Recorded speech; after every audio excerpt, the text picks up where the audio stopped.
Hey my good friends, Sam Haymart with Test Driven TV. I'm out in California today taking my very first drive in the all-new 2023 Chevrolet Colorado pickup. And the one we're going to be taking out on our drive today is a work truck and also the off-road Trail Boss. And then we'll be talking about some of the other trim grades and what they all have to offer as well.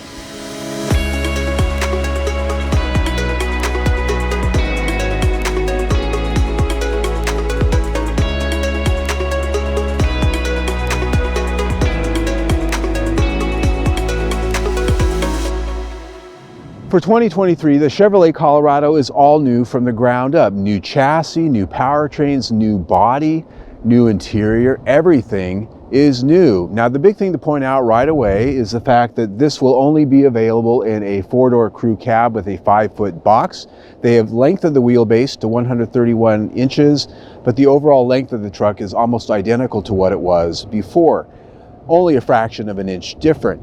This is the work truck we're looking at right here, the base trim. It goes up to LT, Z71, and then Trail Boss, which is an off-road variant that's based on the work truck trim.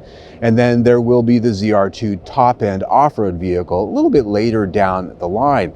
But looking around at the truck, you can see that this has some pretty big bulging muscles. Looking at the Z71 and next to it, the Trail Boss in yellow, you can see that they share the same bodywork. The big difference when you start getting into the off-road trims is that they have the wider fender flares.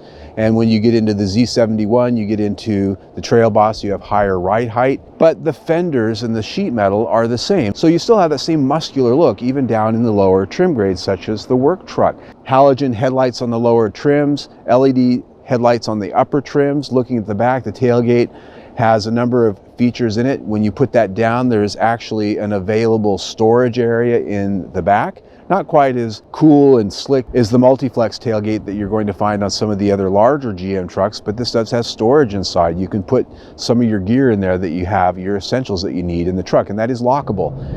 For our little test drive today, I have two different trucks. This is a base work truck, four-wheel drive, and we're also going to be doing a little bit of off-roading with the Trail Boss, which is essentially based on the same work truck trim, but 2-inch lift and all the off-road goods. The interior here in the work truck, and it's identical in the Trail Boss that I tested, is basic plastic, and it's a very well done design. It's nice and simple to look at, and even though it is hard plastic virtually everywhere you touch, it's consistent. The quality of the switchgear, the quality of the plastics, everything pretty much runs the same across the board. So you're not going to be finding, like in some brands, cheap stuff here, expensive stuff here.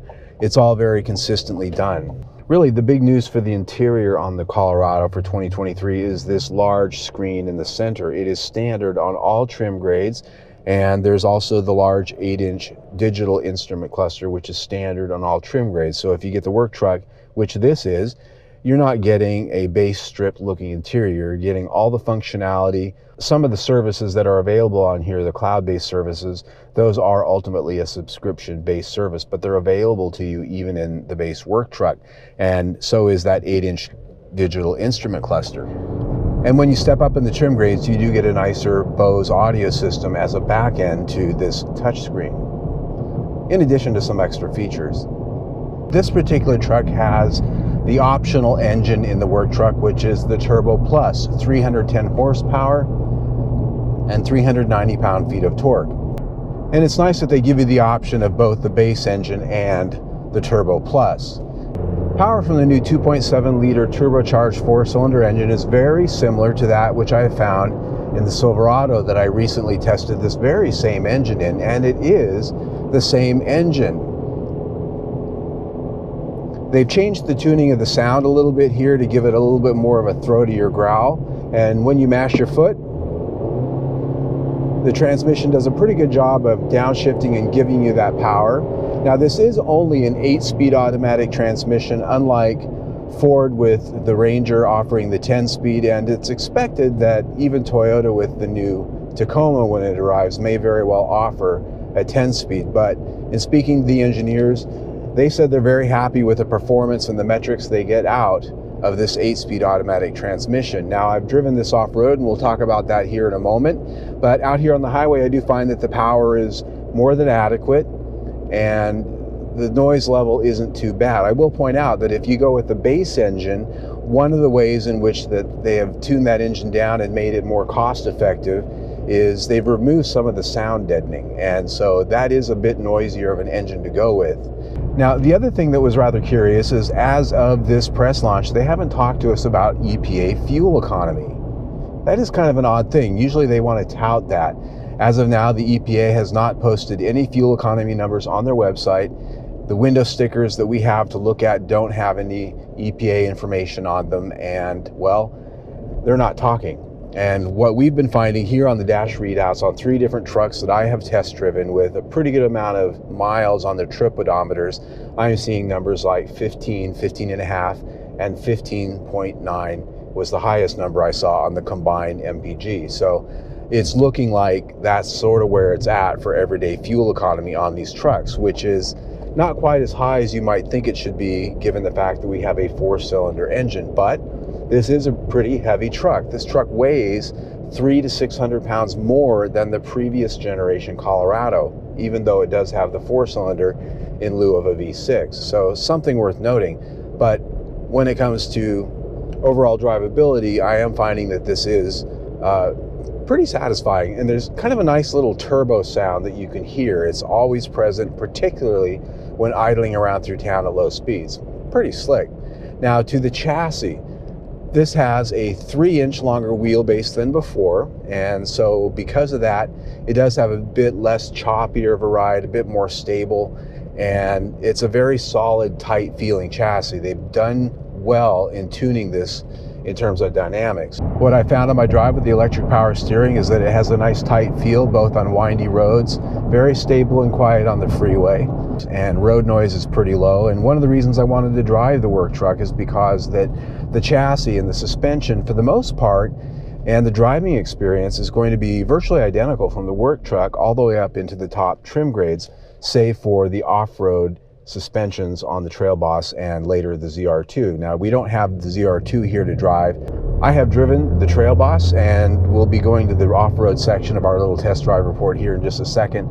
And I've also driven the Z71. And between those two, what I found around town and highway driving is that when you step up to the Z71 with the 20-inch wheels and the lower profile tires, you do get a bit of a more staccato feel to the ride, which is to say it's a bit choppier, a little bit tighter. It's a bit bumpier when you have the off-road tires with the 18-inch wheels, and here with the 17-inch wheels, it tends to be a little bit of a softer ride because you have the higher sidewall tires. Now I think we can talk about the off-road.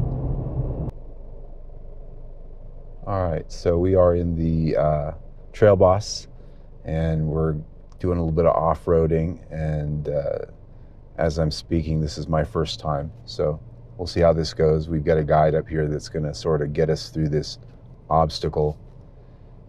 And it doesn't look too challenging. We're in 4 high. None of the traction toys are really... We're in terrain mode, I believe. Yes, terrain mode, which does have a pretty pronounced effect on the throttle response.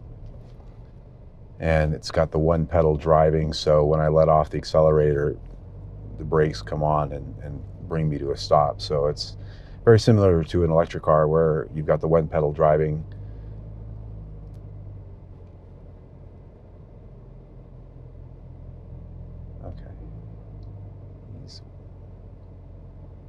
Okay, so he's gonna wave me through.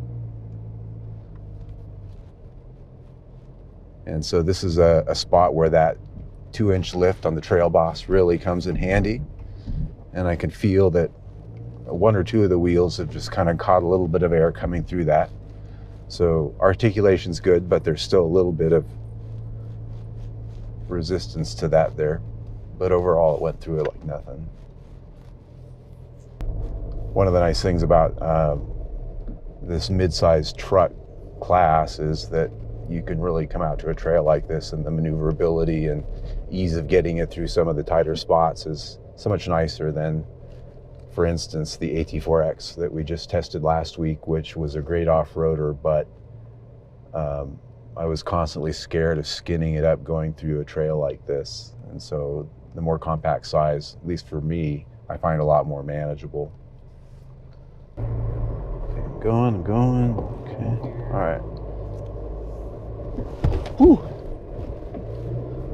So with this off-road suspension, even though this is based on the work truck trim grade, stepping up to the Trail Boss with the 2-inch lift, it's not just that. The suspension is tuned for a more off-road oriented ride, which in my Wikipedia definition means compliant. Doesn't beat you to death quite as much as something that's really tuned more for the street. And I'm finding that to be quite the case out here on a lot of this rough stuff. It's nice and comfortable, yet still strong enough that I think it's not quite like a Jeep Wrangler, which is gonna rock you to sleep. But the other thing that is working pretty well here that I'm picking up on is back to the conversation of this one pedal driving. If you let off that pedal, it really does control your descent going down this steep hill. And as you can see, we're in a pretty tight line of other trucks. And it's nice to be able to just lift off that accelerator and it brings you right down. I haven't really hit the brake pedal yet.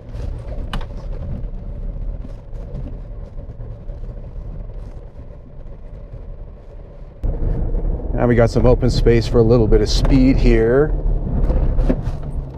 Kind of get a good feel for how this chassis handles the quicker stuff, which isn't terrible at all. It doesn't quite have the magnificence of the Multimatic DSSV dampers that the ZR2 would offer up, but it feels pretty good. Again, getting back to that tuning, it doesn't beat you to death. And we've been talking here in the truck as we've been going along. One of the conversations that's come up a few times is you can hear the turbo spool. You can hear the turbo spool. Let me try to say that again. You can hear the turbo so spooling. We're approaching here now. We're gonna get the vehicles backed in here, turned around, backed in. We'll do our truck swaps, set up our cameras, do what we got to do, and have a driver or vehicle. We're good here. A vehicle change here and move on up, head back out to where we started. Turbo spooling up. We Turbo. may have to wait a little bit for the second group. I didn't want to spoil. Well, there you go, my friends. My first quick test drive in the all-new 2023 Chevrolet Colorado. Now, I think they've done a good job here. It's got a pleasing design to the eye. It's probably the sexiest Colorado yet. This new engine may not appeal to everybody being a turbo 4-cylinder, but it has the power, it has the torque that betters the previous generation powertrains that were available in this truck in every way. Fuel economy, we don't know yet. But as far as driving dynamics on and off the road, I think that they've got something here that might very well surprise some people. Now, we'll have a far more detailed test drive further down the road, and you can see our Colorado playlist right there that has that when it comes, as well as other content right around our test drive here, some deep dives into information about the truck. You can also subscribe to our YouTube channel right there and stay informed of everything we do. Either way, stay tuned.